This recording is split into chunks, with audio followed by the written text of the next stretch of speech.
Hi guys, welcome back to the Carry Out Conversations podcast. I'm Noah. I'm John. And I'm Dave. Okay, so today our topic is burgers and Bugbear. So Bugbear is a slang for pet peeve, which I did not know until Jonathan told me about it. Yes. This week, and I'm the smart one this week. Sure, I don't really get it. Like pet peeve, I get because it's like something that peeves you, that you cling to, even though it may be unreasonable. Yes, but for alliteration's sake, I mean, what would we have eaten that starts with P? Pizza. We had pizza the other week. More That's pizza. true. More pizza. Yeah. Black-eyed peas. So the great thing about pet peeves is it's like a butt. Everybody has one. So we are here to discuss our personal pet peeves and kind of discuss pet peeves in general, and kind of like, are they valid or are they silly, or like, I don't know. Is it a legitimate issue, or is it just something that bothers you, or is it fair to have pet peeves? Because I mean, everyone has them. I think it is very fair to have pet peeves, because that's how you are able to vent yourself sometimes, because every once in a while you need that vent of frustration.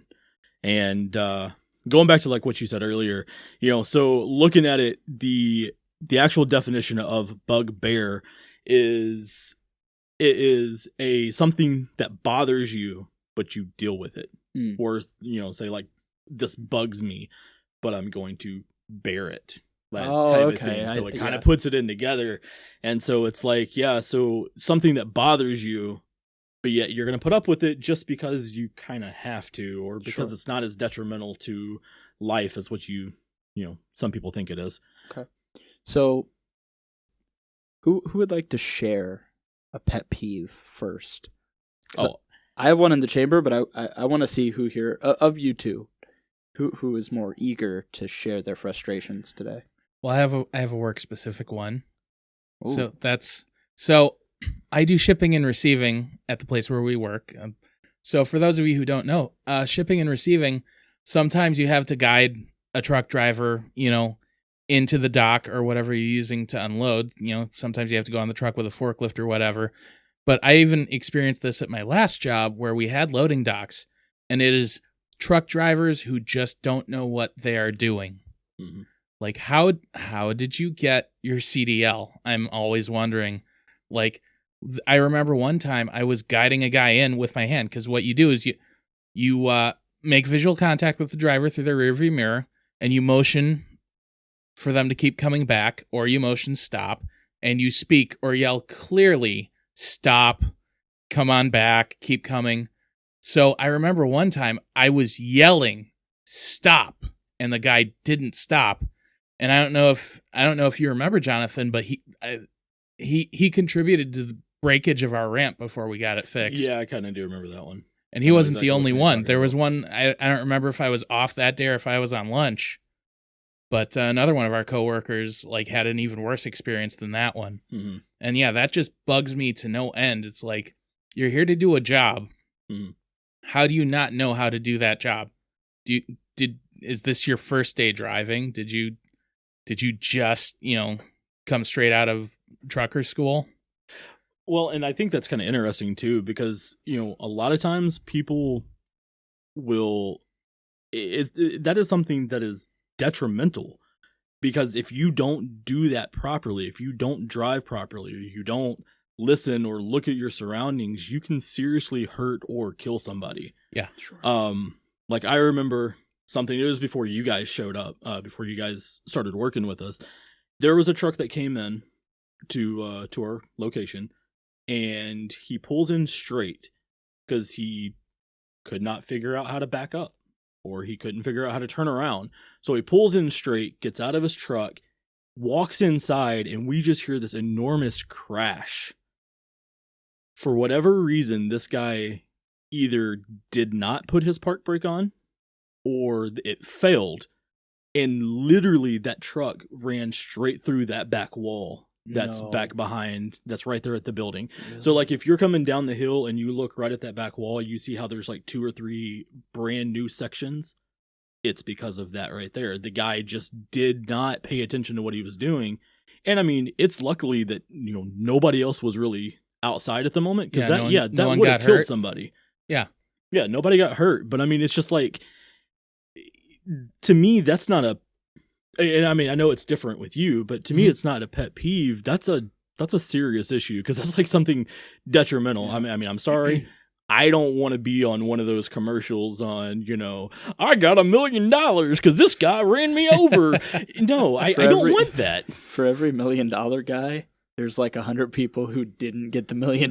Exactly. Well, yeah, exactly. I completely understand what you're saying. That's actually a serious safety issue. But I guess the pet peeve is that this isn't a one-off. This isn't once every now and then. This happens a lot. Yeah, a lot more than people realize. And like I said, I even had that in my last job. I had drivers who just didn't know what they were doing, didn't know where to go. And yeah, communication's another huge problem. Like, learn how to communicate. Yes. If I'm giving you hand gestures or clearly yelling what you should do, pay attention to me. I'm the shipping and receiving guy. It's kind of my responsibility. Sure. Right. Yeah. I think it's pretty easy to get a CDL though. It's almost too easy. And that's the issue. That's the issue. Is all you need to drive a truck is a CDL and like someone to give you a truck. Right. Right. So it's like, and especially in today's economy, when after the whole pandemic and everything like that, companies were hurting so much for employees and for workers that it almost seemed like, oh, you know what a truck is? Here you go. We're gonna trust you. And I mean, it's almost too easy to get one nowadays. The question I would have underneath that is, does that specific pet peeve form into a larger pet peeve of general workplace incompetence, or just specifically that irks you? Oh, definitely workplace incompetence. So I've got a million stories about my last job, of course. Unpack a couple. Let's do it. We have time. I worked there 9 years. So let me think. Okay, so what you were saying, Jonathan, just now about people are so desperate for labor. Yeah, you end up with a lot of unskilled labor, and unfortunately, you end up with some untrainable labor. Mm-hmm. Like, I remember there was this mentality, oh, if so-and-so new guy isn't doing well, it's because you guys didn't train him right, because apparently that was our responsibility, because I'm not going to name the company, but it was crap there, and they didn't actually bother to train us. I learned practically everything just, by the seat of my pants. Anyway, so I always hated that, because some of the guys were trainable. Some of the guys picked up like in a day.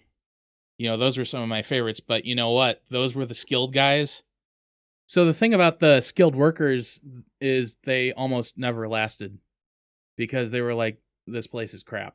I can do better than this. Mm-hmm. I don't know where I was going. But so you're comparing skilled workers to unteachable workers. Yes. Some workers were just downright unteachable. Mm-hmm. So I had one guy. This is by far like the most memorable story I can remember from that time. Mm-hmm. We had this one guy. He would constantly get in trouble. He would... Here's a start. He would drive up to the employee entrance in his car, walk in his street clothes, clock in, go back out to his car, park his car, come back in, go into the men's room, change into his work uniform, and then show up and start working. Can't do that. So yeah, he basically milked the clock for a bit. Yeah. And he couldn't understand why management was upset with him over that. And that's not the only thing he did. He used to hide just to play on his cell phone or text. Hmm. The problem with that is it wasn't even a good hiding spot. We all knew he was there.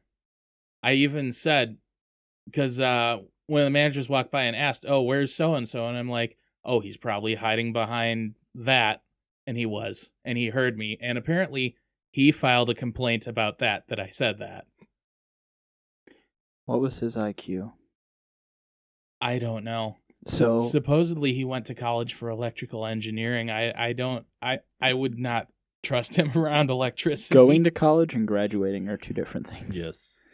you know?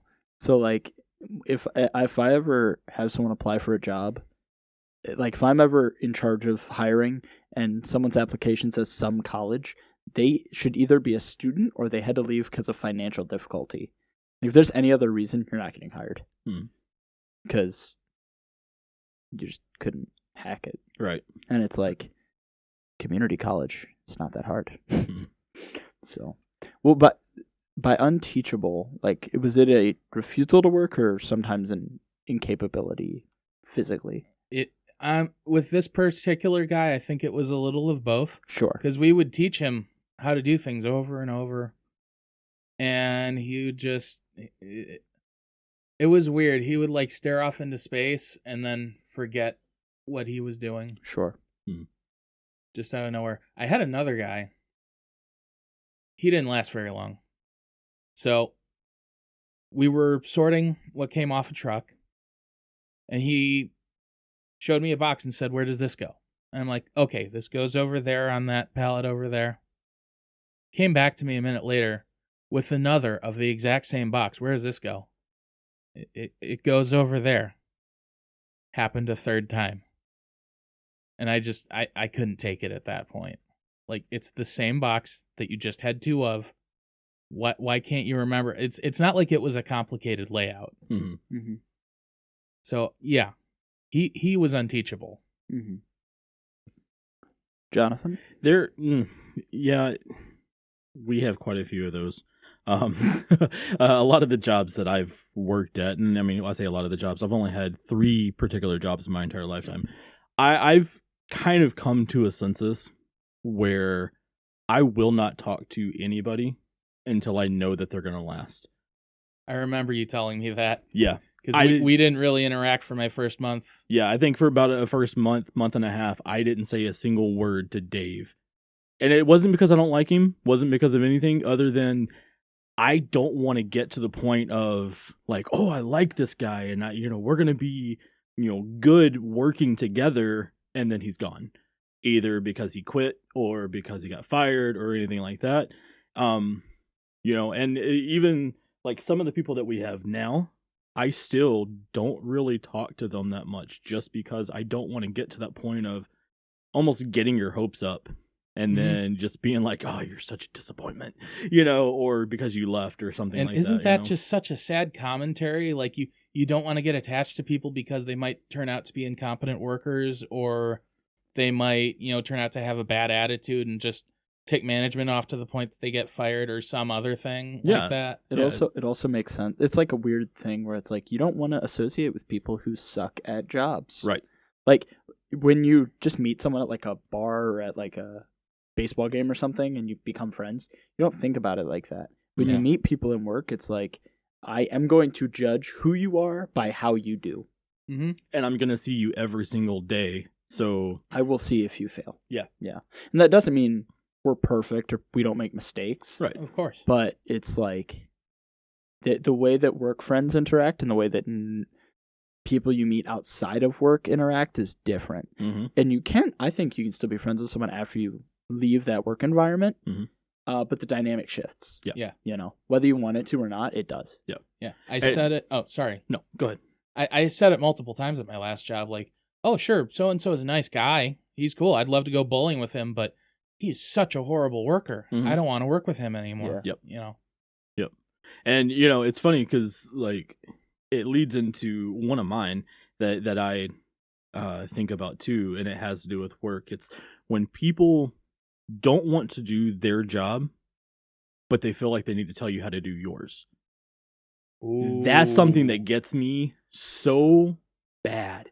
Like, it makes me so mad sometimes because I'm like, there are times where, direction is acknowledgeable. It is good. But if I don't want to hear what you have to say, or if you're not going to sit there and do your own job, don't come telling me how to do mine. Sure. And for instance, one of my old jobs that I worked at, and again, I won't mention names either just because, the anonymity or whatever. I said that word correctly this time. I have the hardest time saying that word for whatever reason. Anonymity. But I used to do audio visual when I was down south. And one of the jobs that we had to do is we would have all these different shows that would come in, big shows, and we would have to set up like the big lighting rigs, the lights and the speakers and stuff like that to like do shows for people. And I remember me and this one guy never quite got along. He was one of those where he wasn't a very gracious worker. He would always find some excuse on why he couldn't do something. But he would always he would side shift, everything. He would try to tell other people how to do something that he wouldn't do himself. Mm-hmm.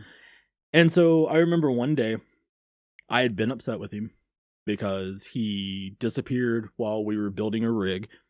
And so I'm putting the thing together myself, just tightening bolts up to these big, metal bars, basically. And he comes in, and he's sitting there watching me, and he's talking about the show. And then he goes to tell me, well, you should probably tighten this one and then that one. And I kind of look at him for a second, and I'm like, well, that's what I've been doing for the past 30 minutes because you left. Oh, well, I had to go do this and blah, blah, blah. Well, kind of went on and things like that. And a little bit later, he says it again. Well, you should probably do this. And I remember jumping up, because I was on the floor, jumping up. If it wasn't for the fact that my manager was right there with me, I would have thrown the tool at him. Like, I was that upset about things. And so I set the tool down, and I went on break. And when I came back, he was fired. Not because of anything I did, but it was that he would not do his job. Yeah. And he wouldn't do like what he was supposed to do. But it's like, that's the type of stuff that gets me, is when he sat there and he knew that we were supposed to be doing this as a team, and yet he wouldn't actually do the job, but he was trying to direct other people to do it. Yeah. And that really grinds my gears. There's a difference between helping, like, hey, I think we should do this because XYZ. Right. And like, oh, hey, you should do that. I'm going to go get a Coke. Yeah. Yeah. And, we don't, like I said, we don't mention names or anything like that, but there have been quite a few people that I've worked with that do those types of things. And, sometimes critiques, constructive criticism is a good thing. Mm-hmm. But if I've done my job for as long as I have, and I won't go into how long I've done it, but I've done my job for a long time, and you come in here on your first day and try to tell me what to do, we are going to have problems. Yeah. What you just reminded me of my old boss. Mm-hmm. It's like, so, and I'm not even, I can't even remember the thought process that led me here, but there's a difference between asking a question, like, why are you doing this way? Mm-hmm. There's a difference between asking to understand and asking to argue, oh, I want it done this way. So, for instance, if you're asking me why I'm doing this because you want to know what I'm going through and what my thought process is, that's a good thing. That's good leadership, I think. Yep. That's what a good leader would do.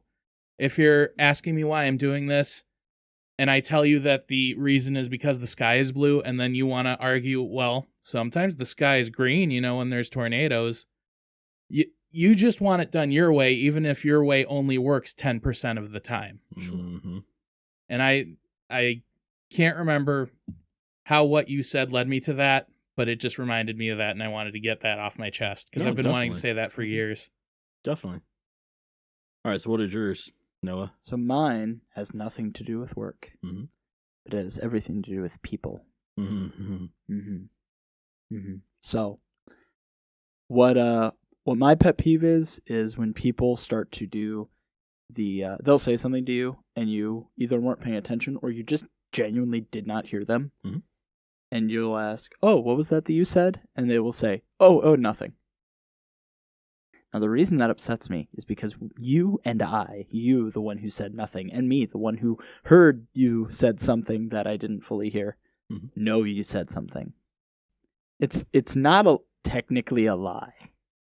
It's an almost lie.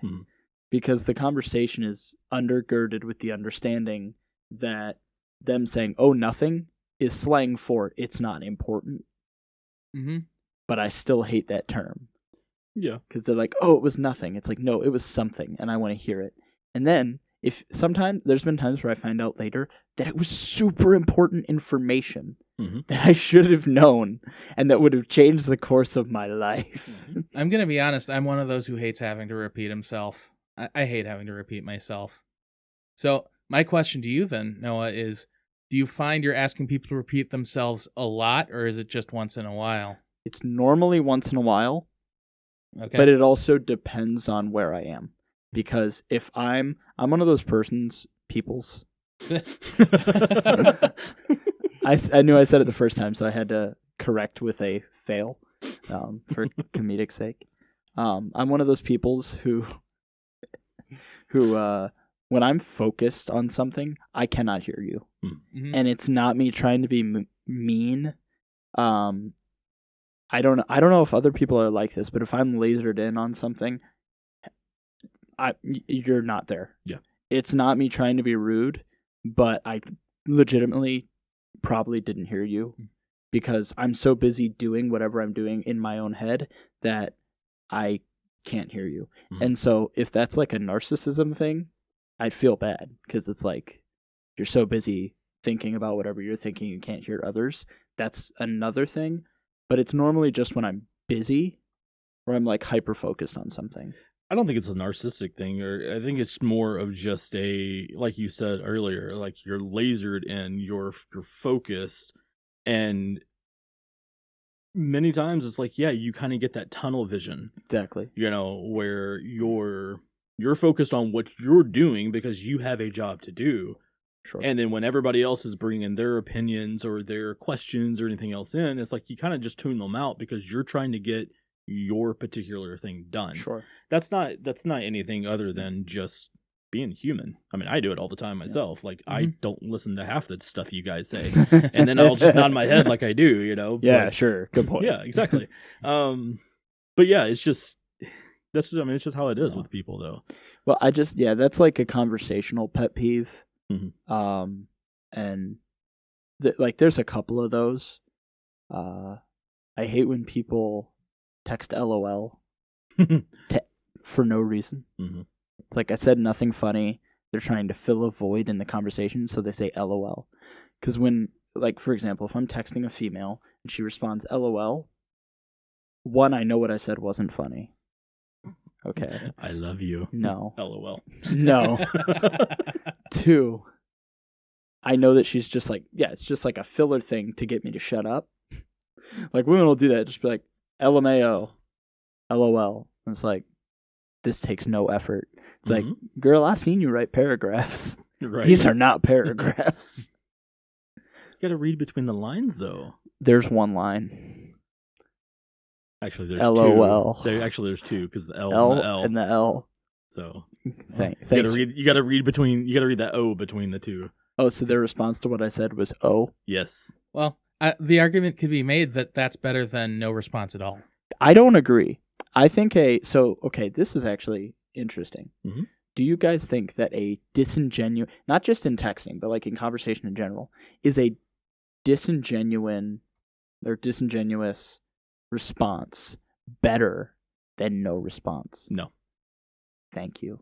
I would much rather you just not respond than to just, for me to try to like read the context of what you're saying. Sure. Because, and that's something that I like about Dave, is Dave will, we have our group chat that we do for the show, and Dave will interject and he'll put his sense in, and I can actually kind of get what he's saying most of the time. Noah just never responds. And when you do, it's kind of like one of those things where it's like, then I have to think about it. Because okay, for instance, I'm pretty sure it was for this segment, I threw mine threw the outline out there for you guys to try to, get the idea. And Dave responded very well. And then Noah was like, sure. What does that mean? Yes. Does that mean, okay, It we're means doing yes. it? Does that mean you're cool with Sure, it? Does that sure mean is that a- whatever? No, sure. No, okay, you're wrong. Sure is objectively, sure is objectively a positive statement. Like, for example, okay, the word So is okay. LOL. Sure. No, it's not. Because okay, look, now I'm not trying to bring the war of the genders into this, Oh, but gosh. when I text something, I mean what I say. When they text something, they don't always mean what they say. Oof. And that's a fact. Now, are there times where I lie over text? Sure, but I don't do it subtly. I just say it. Like, I'm not a good liar in person or in text. Well, So, my favorite part is when I send to the group chat, what do you think about this, Noah? and you get a response No response. 2 days Silence. later. If that at all. I've been better about that. It usually is in person though. Like when we do get a response from Noah, he'll come up to us and just be like, "Yeah, that sounds good. Let's do that." But Exactly. at the moment, I don't want to live on my phone, guys. That's why. and see the thing that I like, okay, and this is kind of one of the pet peeves, but then again, it works into a self-consciousness okay. thing of mine. Of when I do text you guys a question or an idea for the show, especially the ideas, I want to know what both of you think at that moment. Because, and this is probably where I'm going to contradict myself, of I would rather not have a response than a disingenuine. But at the same time, it's like when I don't get a response, everything runs through my head. Crap, they don't like this idea. I should have said this different. Maybe they didn't get it. What if he's dead? All these things kind of like pop into my head, and I'm just like, I don't know what to do. If I don't like something, I'll call you. I won't text you. Texting is too like casual. If I'm mad, I'll call. Well, I wouldn't think you'd be mad. Why about would you it. be mad at a suggestion? I don't know what his suggestion's going to be. It would never be anything. Probably more tame than anything I would come up with. Yes, But so far. that's true. But so it's the thing about preferring no response to a disingenuous response. The problem with that is it's fine over like texts, but if you apply that to real conversation, like you walk up to someone and be like, "Hey, you want to go to a pool party?" and they just walk away. Yeah, I have a friend that does that. This from the man who used to walk away from me while I was talking. Not at my work. fault. Not my fault. Not my fault. I have a job that involves me to be elsewhere other than your desk. And then So tell me, hey, I got a customer. I'll be back in a minute. I don't have, my brain didn't do that. Well, see, that's okay though, because you are focused on something else. I literally have a friend, and I guarantee you he is going to listen to this. Good. And he is going to know exactly, and anybody else who really knows him will know exactly who this is. But we will be in the middle of a conversation. You could be a room full of people, and we're having a heart-to-heart conversation. Or sometimes, sometimes they're genuine, sometimes they're fun. Sure. If he gets bored of that conversation, he literally just gets up and walks away. Like, I cannot tell you how many times he and I have been sitting here face to face having conversations, and then all of a sudden he's just, okay, he's gone. And he's off doing something else because he was just genuinely bored with the conversation. Like, I wish I could do that. He's really fun during interventions. oh, he's great. He's great. Because everyone's like, look, Johnny, we're sorry about your problem. And you're walking And he's gone. Yeah, and he's gone. Yeah, it's fun, though, with him because we would make fun of him doing that. Sure. And so me and his mom, because, okay, so to kind of play the context a little bit, one of the cities that I used to live in, where my old job was, I used to have to travel from where I lived to that job was about a 30 to 40 minute drive. Mm-hmm. And so every once in a while, I would stay over at his house. And, his family would be there. And, and there were times where he would get up and he would walk off, or he would have to go do something. And so me and his mom would call, and we would leave voicemails up until the point where it basically cut us off. And then the next person would call and start from where the conversation left off and do it again, just to kind of bug him a little bit, because I mean it was so much fun. So that voicemail thing reminded me of I don't know if I've done this to either of you yet. It will happen, but so fair warning. Ooh, something to look forward to. Oh yeah, no, this is hilarious. This is like one of the funniest things I think I've ever done, and it's only funny to me, and it upsets everyone else, which makes it more funny. So I have friends who like always answer the phone. Mhm. You know what I mean? Like there are types of people you call, and they're pretty good at answering the phone. Well, my friends also tend to leave voicemails, and so do I. I actually find voicemails helpful. I think people who think they're outdated are wrong. They have a place, and I love them. Mhm. Well, to get back at those who do not answer my phone calls, I have designed a voicemail for them. So do you guys know the song Your Love by The Outfield? I don't want to lose your love tonight. Mm-hmm. Oh, that song. Yeah.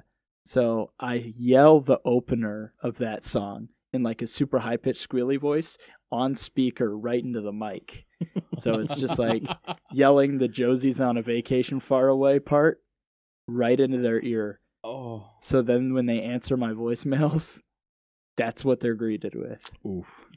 Now, they deserve it because they didn't answer the phone. And so now they've learned, like I've gotten texts where it's, hey Noah, saw that you called, didn't check the voicemail, I'll call you back later. Because they're scared. Yeah. Yeah. So I have to agree with you that voicemails do have a place. So if I get a call, say from an unknown number, and I say I don't have my phone on me, so I look at my phone, 15 minutes later, oh, I missed a call. If there's no voicemail, I'm not calling you back because I have no idea who you are or why you called. Right. Give me something here. Right. Yeah. If it's important, you'll leave a voicemail. Right. I agree. There are times I have a hard time answering the phone because, quite honestly, there are times I just don't want to talk to people. I had somebody call me today, for instance, that I haven't talked to him in a little bit, but I was in the middle of work, and they called, and somebody came to me and was like, "Hey, so and so's up at the front, wanting to talk to you," and so they called your phone. I saw who it was, and I'm like, I'll call him back later, because I just did not feel like getting into a conversation at the moment. And, there are times like that, and I don't mind voicemails. At the same time, I don't like voicemails, because usually voicemails from certain people, they go like, "So hi, this is yeah, I was just giving you a call to see if you yeah, just call me back."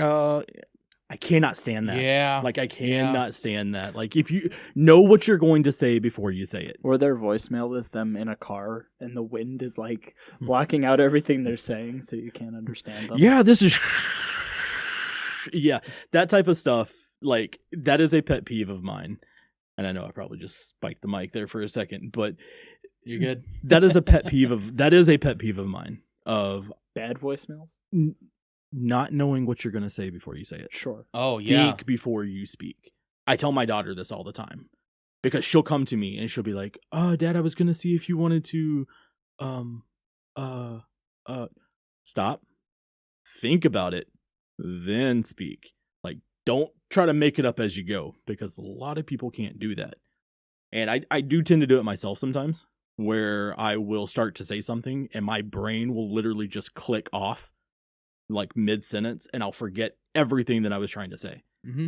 And that's not because I don't think about it. It's just my brain just decided to just restart. Sure. And, it's like I literally hear the Windows music sometimes just in my mind. So that's actually one of the things that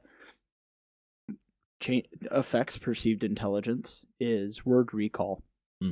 If you cannot find your words, even though you may be more intelligent than other people, they'll perceive you as less intelligent. Also, verbal pauses, uhs, ums, buts, things like that. Those make people perceive you as less intelligent, even if you would be normally perceived as intelligent.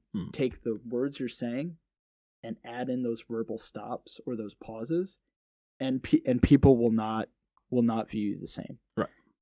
The way around that is slowing down, and instead of having filler words, leave silence and just think. Mhm. Because people will see you and they'll say, oh, he's formulating a thought that's worth it, Mhm. something.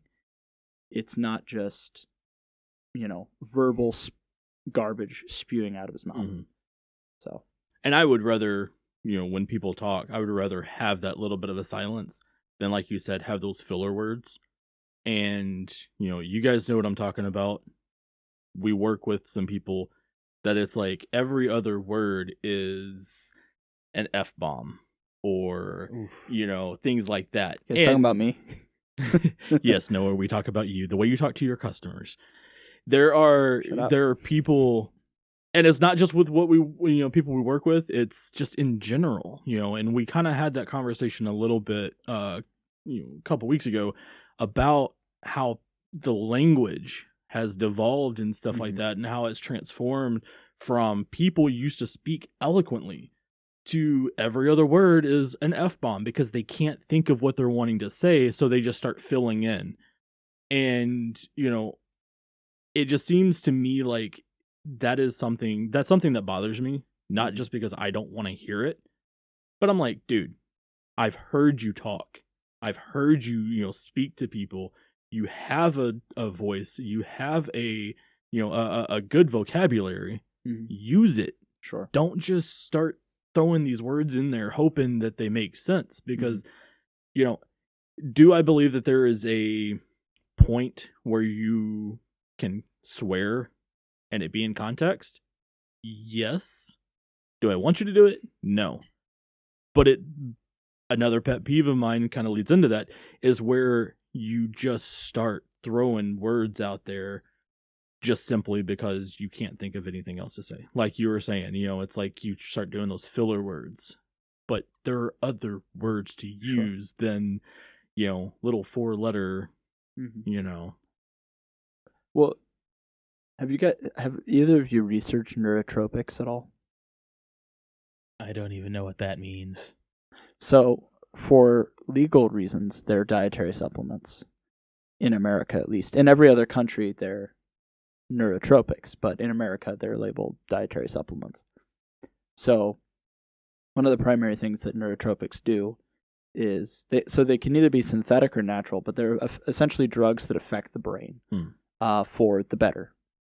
So it's not like something that's supposed to give you a high, but something that is supposed to improve functionality based on the way that the brain works. So one of the vitamins that I take is called Nupept. And one of the things that Nupept does is it increases focus, it increases word recall, but it has a side effect. It gives you headaches. So you compare that with other things, which I'm not going to get into. This is not like a weird botanist, druggy podcast. Do your own research. These are FDA approved in England. Not here, even though they don't have an FDA, but whatever their FDA equivalent is. But the point is, there are things that people take to make themselves more intelligent, but they don't make them more intelligent. Mm-hmm. They affect perceived intelligence. They can affect things like word recall, the ability to find words that are already in your vocabulary, or they will affect, the ability to focus. Because people who think people say they're stupid, they're often not stupid. They're just not disciplined enough to be effective. Mm-hmm. And I think there's like a big difference between stupidity and intelligence and just laziness and perceived intelligence. Mm-hmm. Yeah. So here's a question that I have for you guys. Kind of just move on just a second. We talk about these pet peeves, but what constitutes between a pet peeve and an abhorrence? And what I mean by abhorrence is I'm saying like something, okay, so a pet peeve is something you can live with, right? Mm-hmm. Okay. A personal pet peeve of mine is when you go to a restaurant and you see the picture in the menu and it looks beautiful and you're like, I want that because that looks good. I'm craving this now. And you get it, and it's absolutely garbage because it looks nothing like what the picture did. Mhm. That's a pet peeve of mine. Yeah. You know, we went to Five Guys for our sandwiches today, for our burgers. And yeah, they don't have pictures on their menu, but you read that picture and you're like, oh, this sounds so good. And then you get it, and it tastes like aluminum foil. No, it doesn't. No, And it's it doesn't. one of those things. Oh my gosh. It's one of those things that, like, They were going on about this before we started recording. yes, I think apologize to everybody. when you wrap warm food in aluminum foil, it tastes like aluminum foil. Okay, no. What do SpaghettiOs taste like? SpaghettiOs. Okay, no. What do they taste like? Based on your logic. But see, okay. The can. No, because see, my logic is warm food. SpaghettiOs are warm. SpaghettiOs are not warm. You don't put them in the microwave? After you take them out of the can. What? Do you put the can in the microwave now? I'm curious. You don't? No, I don't. Well, how do you heat up your SpaghettiOs? I put it in a bowl. What do you put? Wait, okay. Or I put it in a pan and do it over the stove. Okay. No, I do not put my can of SpaghettiOs in the microwave. Okay. Anymore. After this conversation? No, I did when I was younger. Then again, I almost caught my house on fire with ramen noodles, which should be impossible, but for me it wasn't. Those suckers are flammable. Ramen noodles? Yeah. Well, it's boiling water, so you'd expect it not to be an issue. Right. But, yeah. Did you set water on fire somehow? I did. And I was too young to remember how I done it. Okay, I was about to say, you're going to have to explain this if you could. But all I remember is like standing in the back of the kitchen and my sister like hitting a fire with like a rag or something and yelling, "How did you do this?" And it's like, I don't know. Oh, man. Well, see, that would be something that... Yeah. Okay. On the difference between a pet peeve and an abhorrence, or abhorrence, I hate that word. I abhor that word. I was just about to ask. Yeah. Do you abhor that word? I do. I think because there's certain abhorrences you have to live with, depending on the context. Pet peeves are, I guess it might be an issue with how we define pet peeves, really, because there are certain things that are really difficult that you just like gotta live with sometimes. It's like people you hate, who you work with, people who you don't like in your family. You may love them, but you might not like them. I mean, you're stuck with those people, and like that person sometimes isn't just a pet peeve. Sometimes they're really, really difficult to get through daily life with. You know, and that's what I meant. Like, because like I said, with pet peeves, I tend to look at them as just something that's just, it's an inconvenience. Yeah, it's an inconvenience to not get the food that is on the picture. It's an inconvenience for the person in front of me not to use their blinker when they turn. It is a very inconvenience when they switch lanes in an intersection and nearly run me off the road. Sure. Those are inconveniences because at the end of the day, I don't have to see them again. But like what you said, it's, what would we entail as being an abhorrence or as a hatred towards the things, because there are certain things that you cannot live without, that you just have to put up with. Not to get political, the rise in prices, the economy, our government, those are things that, we do kind of have to live with. And I know as Americans, everybody hates them. I mean, nobody likes paying $4.30 something cents per gallon for gas. And again, we're not going to get political on this, but it's like those are types of things that I deem as abhorrences, because I absolutely hate the fact that we're having to do this, even though we have to do it. And we seemingly have no control over it. Yeah. I feel like abhorrences tend to be things that are morally reprehensible. A pet peeve is something small that is either the way another person may act or how they, say things or stuff like that. Or just, things about life in general. But an abhorrence is something that you're almost disgusted by, or that you have like you said, a hatred for. And so there are certain opinions that people have abhorrences for. Like they hear other people's opinions, not that they hate the person, but they hate what the person is saying.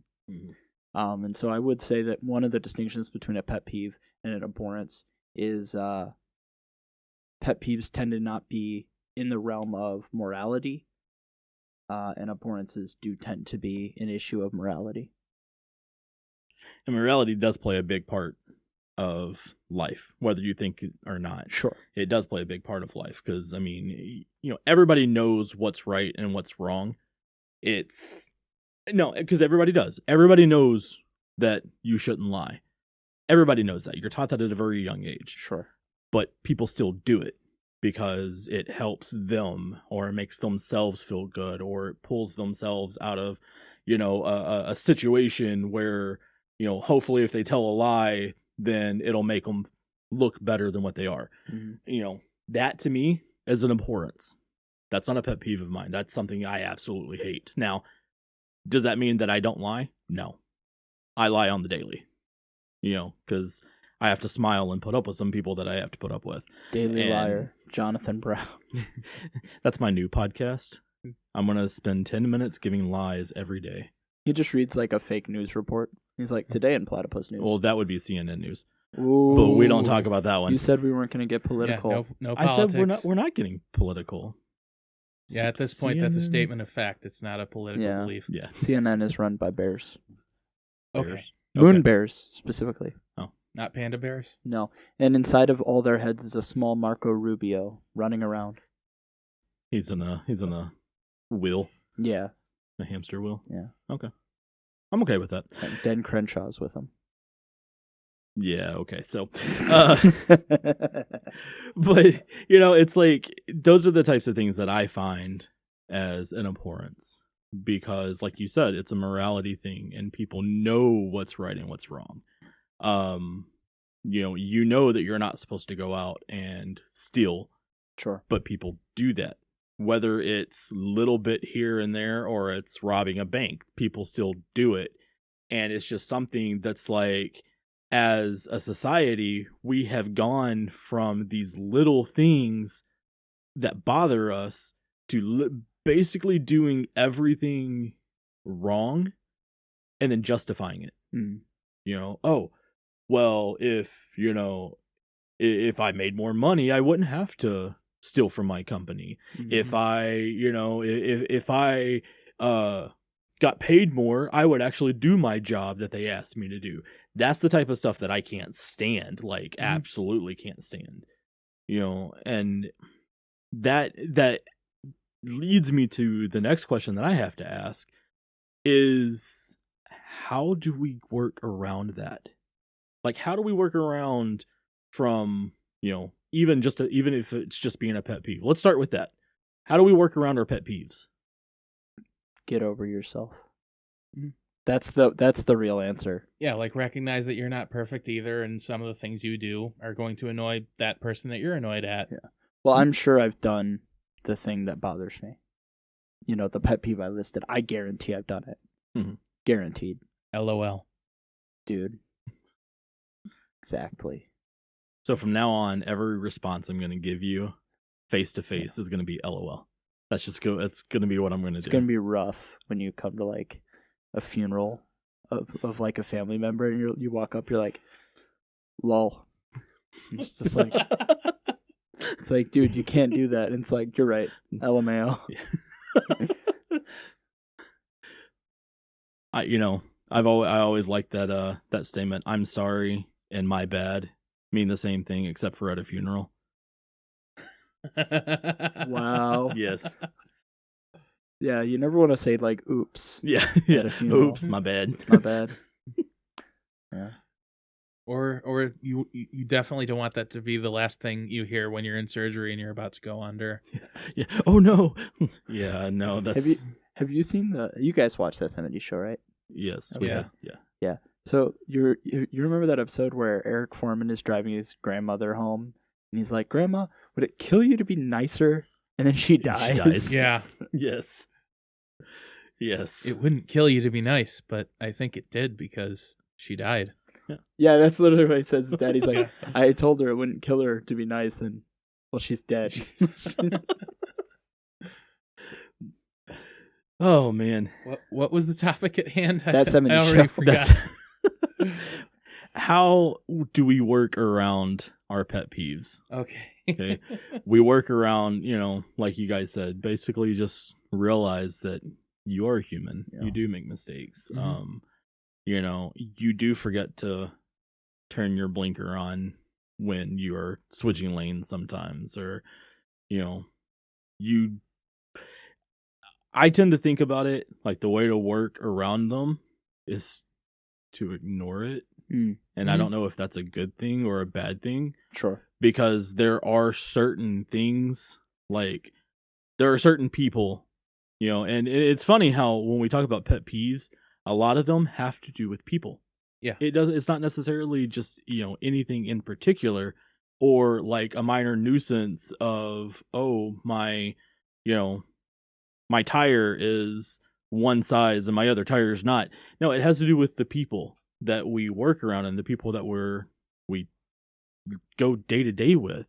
Sure. And I have had to come to the point sometimes where the best way for me to work around the things that I don't like is just to completely ignore them. Mm-hmm. And that's not to say I'm being mean or being rude. It's just, if it's not relevant to the conversation that I'm trying to have, I'm not going to have a response to it. Right.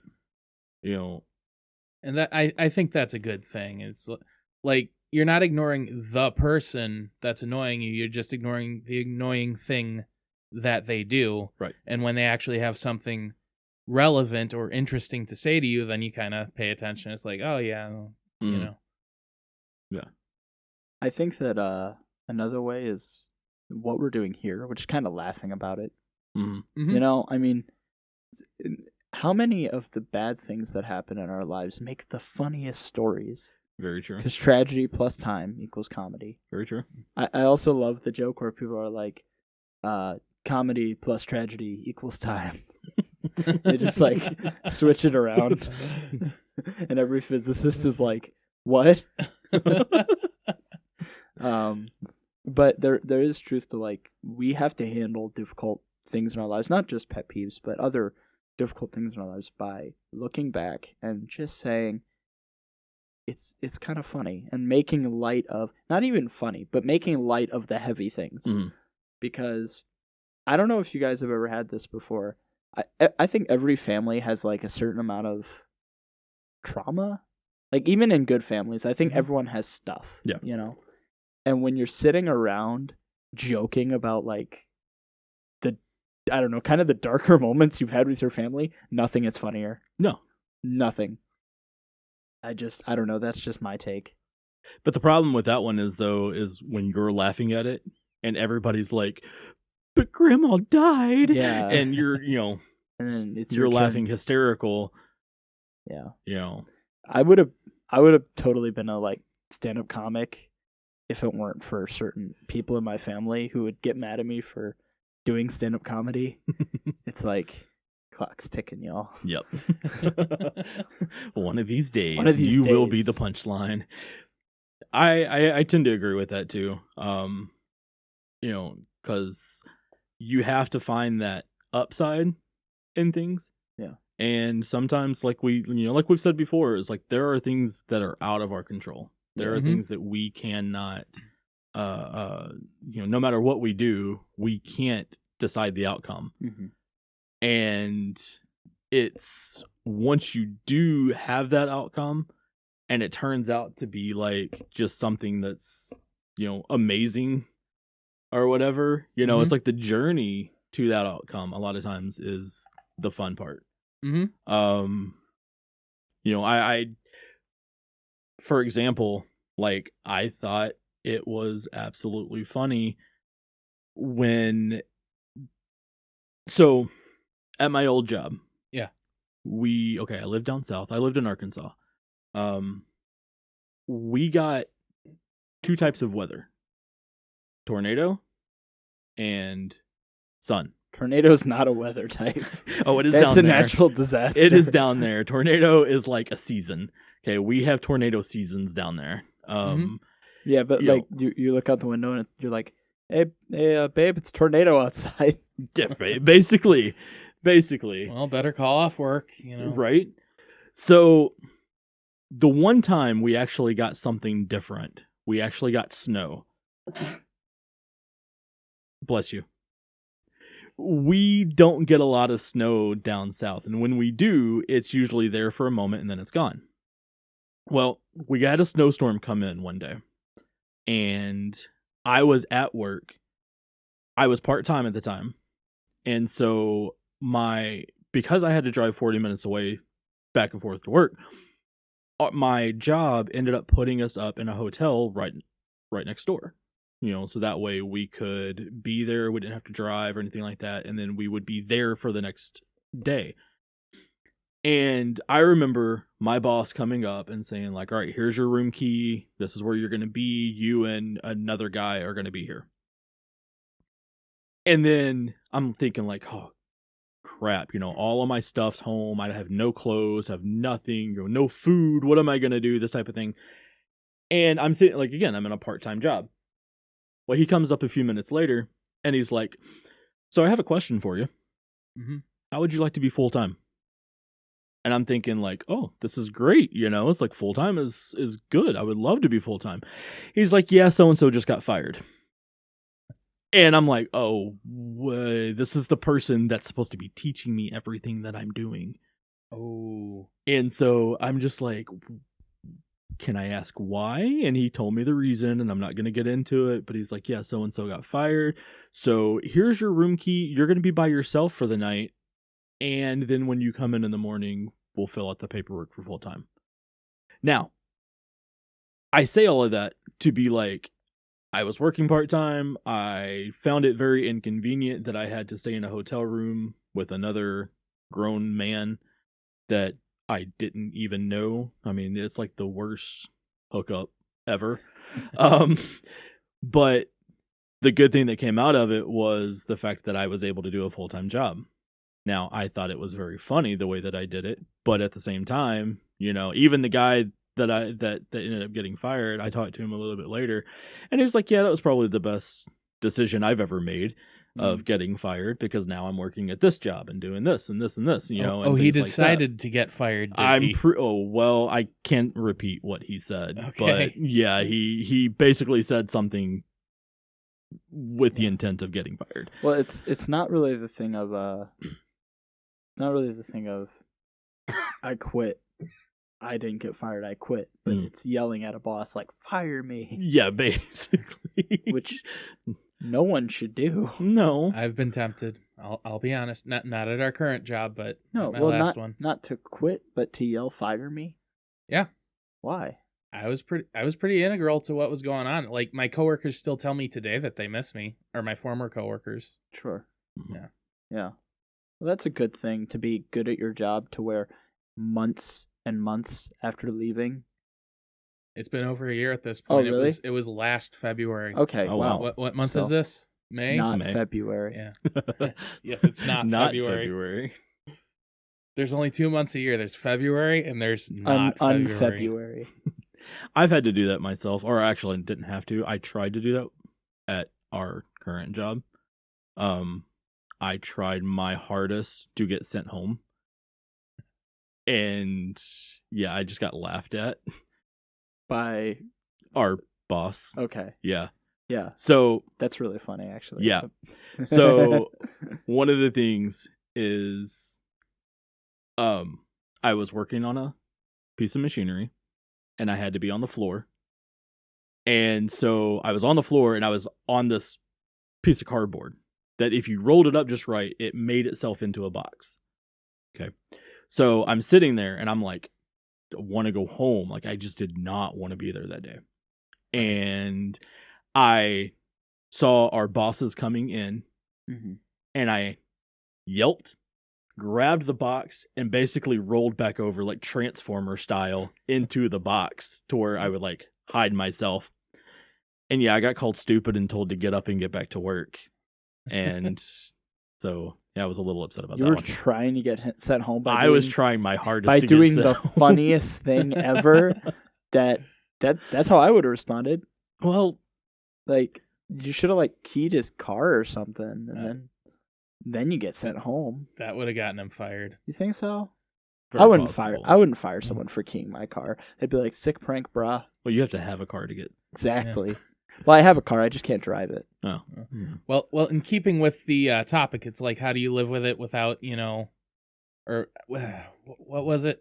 How do you keep going even though, you have to live with this? It's like, if we go back to my truck drivers, if I haul off and punch a truck driver, I'm probably going to get fired.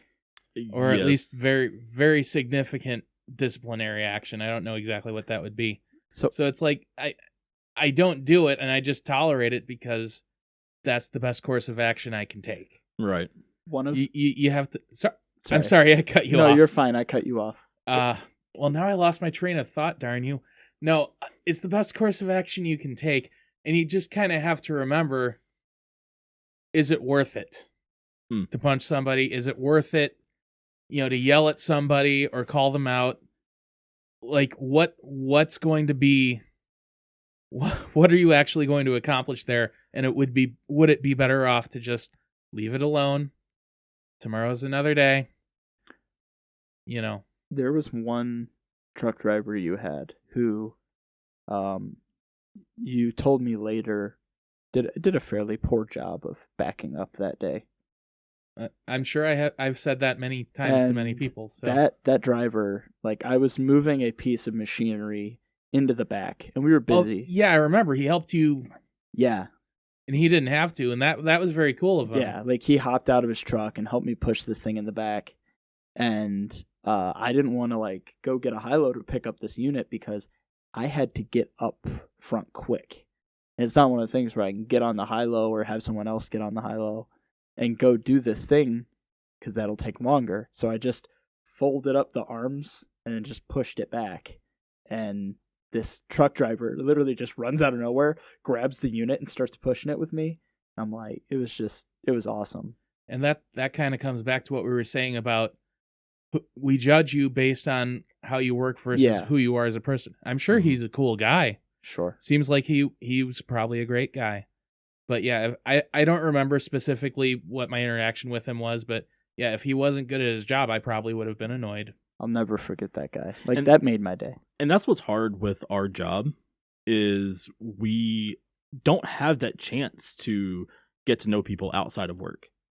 Like, other than, like, with us, okay? Like, us three, we all work together. We know each other outside of work. Like, we can be able to do this and have fun doing it.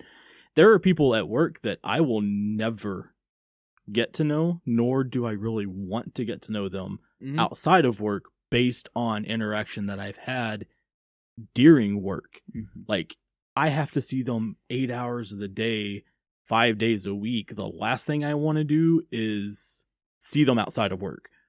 Like, and I mean, and it's not just necessarily anybody in particular. It's a lot of people because, like, it's just the way that we have, like I said, the way we have that interaction. Yeah.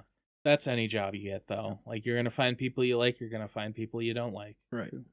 I think that's the benefit of us working in different departments. This is also true. Yeah. I mean, I'm close to Dave in proximity, but if he's busy and I'm busy, I maybe say hey twice a day, and we that's barely it. talk. Like, And in winter, it's different because it's the slow season. We we'll both have leave it nothing to do. Slow for you guys. Yeah. You guys still doing summer stuff. Yes. Yeah, we're still trying to get caught up on everything. Yeah. And I do think of it, and in closing, we do think about it. It's like we've made the distinction. We all do things to annoy each other. Sure. Yeah. Whether it is not using your blinker, breathing loudly, interrupting, sometimes just picking your nose can be like just straight up annoying. Especially if you're digging for a minute and you still can't find it. That's just, it's by that time, just get a tissue. All right.